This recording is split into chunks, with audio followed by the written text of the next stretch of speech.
Hey, so welcome to my channel.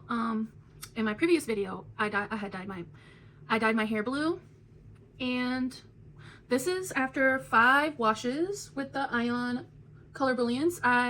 In person, it looks a lot more like ghosty grayish blue, but on camera, it still looks very blue, so I don't mind. Anytime I take a selfie, it still looks blue. I'm responding to a comment that I got on damaged hair. How can you take care of your damaged hair? So if you had previously colored hair and you re-bleached your hair, maybe it's a little bit patchy, it's not perfect. So what you're gonna do is, if it's still not banana peel yellow and you have bleached it before, instead of using 40 volume, you're gonna use 20 volume. And you're gonna wanna apply it to any of the orange pieces that didn't reach the desired shade, and you're gonna put it in foils the same way as the previous video, and you're gonna wait until it turns banana peel yellow. Now, I took some clips, I went to Sally's, and I'm gonna show you some of the products that I would recommend. Like, I'm gonna show every budget, because there is products for every budget. If you can't afford like $10, $11 shampoo, it's okay. Even though I do recommend going for like the higher end items, because they just tend to work better and they're better for your hair and they're gonna give you a better result. But if you can't afford that, they do have like the Proclaim $5 shampoo, conditioner, and heat protectant, because when you color your hair, the main thing you want to do is protect it from heat when you style it, because colored hair just requires a little bit more styling. You can even tell, like with my hair, the bleached parts are not as nice and shiny and healthy as like the upper part that's still virgin hair that's like super shiny.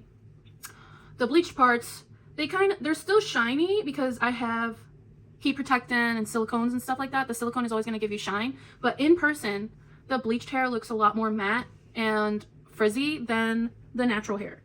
And that's just because of the bleach opening your cuticles, and you need an open cuticle for the color to penetrate, and you need a good flat colorless base canvas to put in like fantasy color like this. Okay, so here we have the Effigy mask. This is what I recommend if your hair is like really crunchy and spaghetti-like after bleaching. Follow the directions in the back. Usually this one treatment will help you. So if you can't afford like the full line of Effigy, just get the treatment. This is one of the products. I think it's like a mist for heat protectant. This is a shampoo. The leave-in conditioner. I recommend using this while your hair is like still protein deficient from the bleach. You can also use this 2-minute reconstructor as like supplemental to the first treatment that I showed.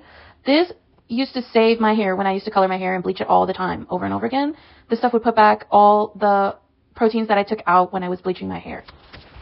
They have all different sizes. I do recommend using the balancing shampoo at least, or like the leave-in conditioner. If you can't afford any of these, just get the treatment, the 2-step treatment. Here is the generic shampoo. This is like a dupe for the Aopui.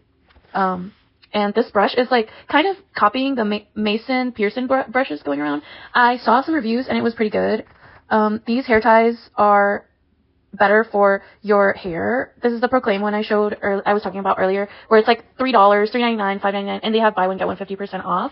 So if you can't afford any of the nicer products, this is like a starter to keep your hair looking shiny and nice and not damaged when you blow dry it.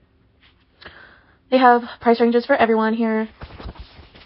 The Silk Elements, honestly, this stuff smells so good.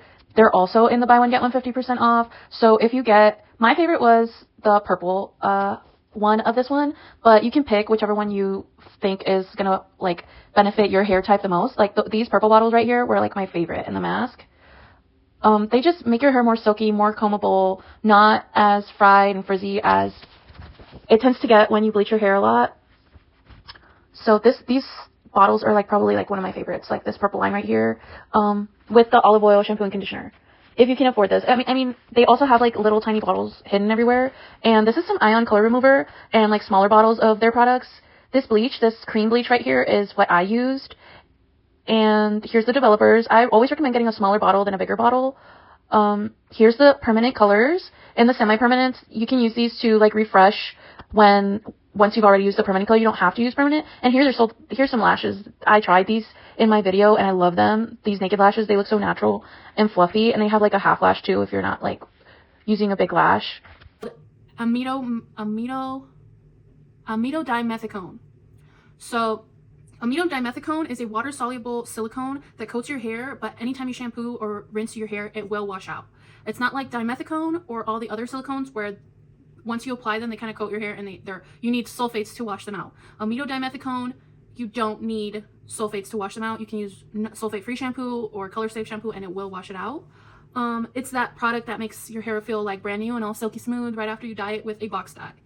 Box dye contains metallic salts, which they kind of damage your hair a lot more. That's why I'm recommending Sally's, because they have kind of like a better higher end professional level products that won't do that like the box colors will. Like Splat has gotten a little bit better over the years, but it still like those products have metallic salts and stuff like that. So in the clips, I'm gonna show some Silk Elements, Paul Mitchell dupe generic brands, which where I work we use a lot of Paul Mitchell and I see good results with Paul Mitchell for like all hair types. And aside from that, so the proper way to care for your hair would be shampoo twice. On the second shampoo, you want to leave it in for like a minute or two to like kind of like remove any residue. Then you want to apply conditioner all like from your ears down, and you want more conditioner than you think. You want like a good amount to saturate all of your hair from your ears down. You want to leave that for a couple minutes. Rinse thoroughly. When you're out of the shower, you want to use a leave-in conditioner, any kind of leave-in conditioner. It just has to say leave-in conditioner. And you want to put it from mids to ends as well. And like with the residue, you can put a little bit on the flyaways. Then what I do, I brush it out, I brush it in, like brush it. Then you want to use serum. And serum is any type of silicone oil, like it's clear and glossy, and you want to use 1 pump or 2 pumps if you have long hair. You put it from mids to ends all the way down and you rub it in, make sure it's in there, and then comb it through, and then you blow dry your hair. I rough dry all the time. I rough dry, make sure it's almost 80% dry. Then I use the smoothing brushes. So if you have like a Revlon brush or something, you want to use a blow dryer and blow dry most of your hair and then use the Revlon brush, because the Revlon brushes are styling tools. They are not blow dryers.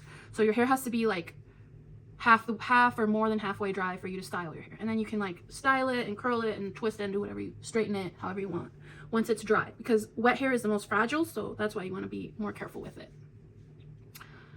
And that's everything. That should cover it all. Thanks for watching. See you next time.